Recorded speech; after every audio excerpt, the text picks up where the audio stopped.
তোমরা শুনছো রাতের ভয়ের ৩৫ নম্বর এপিসোড। গল্প পাঠে আমি রিক। তোমরা তো সবাই ভূতের গল্প শুনতে খুব ভালোবাসো। সেই জায়গায় যদি আমি সত্যি ভৌতিক ঘটনা শোনাই তাহলে সেটি কেমন লাগবে তোমাদের? তাই আজকে আমি তোমাদের জন্য নিয়ে এসেছি একটি সত্যি ভৌতিক ঘটনা, যা একজন ভাইয়ের জীবনে ঘটে গেছে। এই ঘটনাটি একটি গ্রাম বাংলার ঘটনা, তাই তোমাদের শুনতে খুবই ভালো লাগবে। আমি বলতে চাই যে রাতের ভয় চ্যানেলে যারা যারা নতুন আছো তারা সাবস্ক্রাইব করে দিও, কারণ প্রত্যেক বুধবার ঠিক রাত 10টায় আমি তোমাদের জন্য সত্যি ভৌতিক ঘটনা নিয়ে আসি, বা অলৌকিক ঘটনা যা তোমাদেরই জীবনে ঘটে গেছে বা তোমাদের মতোই অন্য কারোর জীবনে ঘটে গেছে। আর তোমরা আমাকে কি করে ঘটনা পাঠাবে সেটাও আমি তোমাদেরকে বলে দিচ্ছি। তোমরা আমাকে মেসেজ করো আমার ইনস্টাগ্রাম আইডিতে, যেটি রাতের ভয় অফিসিয়াল বলে সার্চ করলেই পেয়ে যাবে, বা তোমরা আমাকে মেল করো rickstorycollector@gmail.com-এ। সেখানে তোমরা আমাকে ভয়েস মেল পাঠিয়ে দাও বা সরাসরি ঘটনা লিখে পাঠিয়ে দাও, যেটি আমি পড়ে শোনাবো সবাইকে। তাহলে আর বেশি কথা না বলে ঘটনার দিকে এগোনো যাক। তাহলে রুম অন্ধকার করে তোমরা কানে হেডফোন লাগিয়ে তৈরি হয়ে যাও ভয় পেতে। তোমাদেরকে এখন আমি যে ঘটনাটি শোনাবো সেটি আমাকে বীরভূম থেকে লিখে পাঠিয়েছে। আগেই বলে দিই এটি একটি গ্রামের ঘটনা। আমাকে এই ঘটনাটি লিখে পাঠিয়েছে গোপাল সরকার নামে একজন ব্যক্তি, যিনি বীরভূম জেলারই একজন বাসিন্দা। বীরভূম জেলায় বলতে গেলে তিনি গ্রামের দিকেই থাকেন। আমাকে যেভাবে লিখে পাঠিয়েছে আমি সেভাবে আপনাদের পড়ে শোনাচ্ছি। আমার নাম গোপাল সরকার, আমি বীরভূম জেলার বাসিন্দা। আমি বীরভূম জেলার একটি গ্রামের দিকে থাকি, যেটির নাম আমি আর উল্লেখ করলাম না। এই ঘটনাটি ঘটে আমার সাথে ঠিক 1 বছর আগে। তখন আমি এইচএসে পড়তাম, মানে এইচএস দিব। আমি সায়েন্সের স্টুডেন্ট, তাই আমাদের গ্রামে তেমন কোনো ভালো টিচার ছিল না সায়েন্সে। তাই জন্য আমি পাশের গ্রামে পড়তে যেতাম। আমি যেতাম সাইকেলে। আমার সাইকেলে যেতে সেখানে সময় লাগতো প্রায় 30 থেকে 40 মিনিট। আর মাঝখানে একটি আমাকে বাগান পেরাতে হতো, মানে বন জঙ্গল বললেই চলে, বিশাল বড়। সে জায়গাটি পরিষ্কার করে রাখতো না, এবং আলোও ছিল না তেমন। কিছুটা আলো ছিল, সেটার মাধ্যমে আমাকে যেতে হতো। চলুন তাহলে ঘটনার দিকে এগোনো যাক।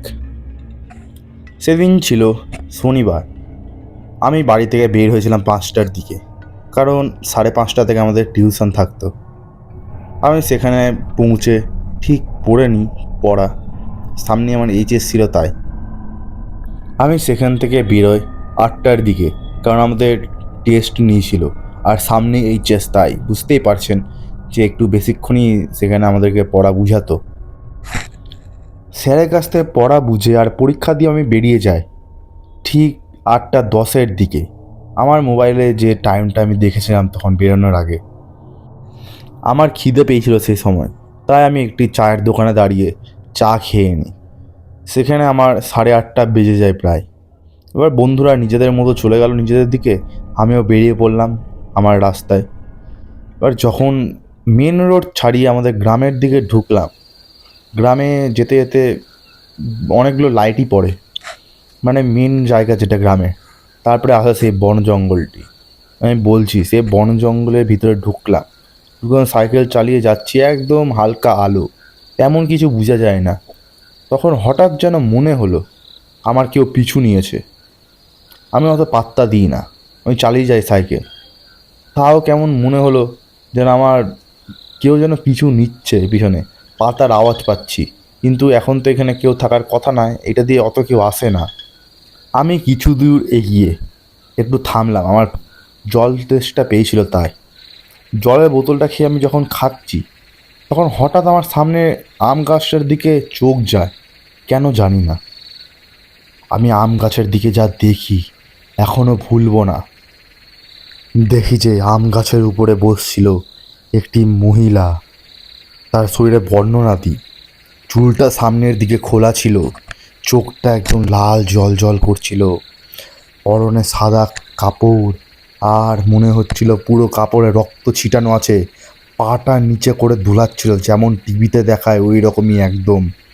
আর হাতগুলো কেমন মধ্যে পচে গেছে পুরো। আমার দিকে এক দৃষ্টিতে তাকিয়েছিল সে, আমার দেখে গলায় জল আটকে যায়, এত ভয় পায়। বোতলটা সেখানে ফেলে দিই আমি সঙ্গে সঙ্গে। তারপর অন্যদিকে আমি সাইকেলটা সঙ্গে সঙ্গে ঘুরিয়ে নিই আর জোরে স্পিড দিই। গাছের উপর থেকে শুনতে পাচ্ছি সে পিশাচটা হাসছে, প্রচুর জোরে জোরে হাসছে। আমার তো রক্ত হিম হয়ে যায়। জোরে জোরে আমি সাইকেল চালিয়ে যাই। তারপরে হঠাৎ কেন মনে হলো আমার পিছনে কেউ এসে বসে গেল। সাইকেলটা ভারী হয়ে গেল, আমি পারছি না, আর যেতে পারছি না। হঠাৎ পিছনের টায়ারটা আমার লিক হয়ে গেল আর একদম হাওয়া বেরিয়ে গেল। আমি তাও সাইকেল টেনে যাচ্ছি। একটা সময় পর হঠাৎ যেন মনে হলো আমার সাইকেলটা হালকা হয়ে গেল। তখন সামনে দেখি যে একটি মন্দির, আর সেখানে পুজো হচ্ছে। তারপরে একটু স্বস্তি পেলাম। আমি সেখানে গিয়ে বসি আর একটু জল খাই। তারপর আমি বেরিয়ে পড়লাম আমার বাড়ির দিকে। বাড়িতে গিয়ে কাউকে আর সে ঘটনাটি বলিনি আমি। আর আজকে আমি এখানেই সে ঘটনাটি বলি, কারণ বাড়িতে গিয়ে যদি বলতাম তাহলে সবাই ভয় পেয়ে যেত আর আমাকে যেতে দিত না একা। তাই আমি আর সে ঘটনাটি বলি না। আর আমি যত তাড়াতাড়ি পারতাম টিউশন থেকে ফিরে আসতাম। সে রাস্তা দিয়ে এসছি, আর কখনো ওরকম আমার সাথে হয়নি। সেদিন কেন যায় না ওরকম আমার সাথে হয়েছিল। আর সেদিন কে ছিল ওই মহিলাটি, সেটি আমার কাছে একটি রহস্যই থেকে যায়। আপনাদের যদি কোনো ধারণা থাকে তাহলে আমাকে বলে দিবেন কমেন্ট করে যে কে ছিল উনি, তাহলে আমি বুঝতে পারবো আর আমার এতদিনের মনে থাকা খটকা দূর হবে। তো আজকের ঘটনা এতটাই থাক। এটাই আমার সাথে ঘটেছিল, এটাই আমার জীবনে ঘটে যাওয়া একটি সত্যি ভৌতিক ঘটনা। এই ছিল বন্ধুরা সেই সত্যি ভৌতিক ঘটনা। আমার তো খুবই শুনে ভয় লাগে। আমি থাকলে সেখানে সেন্সলেস হয়ে পড়ে যেতাম। আপনারা থাকলে কি করতেন সেটি আমাকে কমেন্ট করে জানান। আর আমি বলতে চাই, যদি আপনারা রাতের ভয় চ্যানেল নতুন থাকেন তাহলে এক্ষুনি সাবস্ক্রাইব করে দিন এবং আপনাদের ভূতপ্রেমী বন্ধুদের কাছে ঘটনাটি শেয়ার করে দিন। যত যত পারেন আপনারা ঘটনাটি শেয়ার করুন, কারণ তাড়াতাড়ি আমরা এগোতে চাই, একসাথে বড় হতে চাই। আর এরকম সত্যি ভৌতিক ঘটনা আমি নিয়ে আসতে চাই। আপনারা আমাকে এরকম সত্যি ভৌতিক ঘটনা পাঠিয়ে দিন বা অলৌকিক ঘটনা পাঠিয়ে দিন। তাহলে আজকে এতটাই থাক। আমি আবার ফিরে আসছি পরের বুধবার ঠিক রাত 10টায়।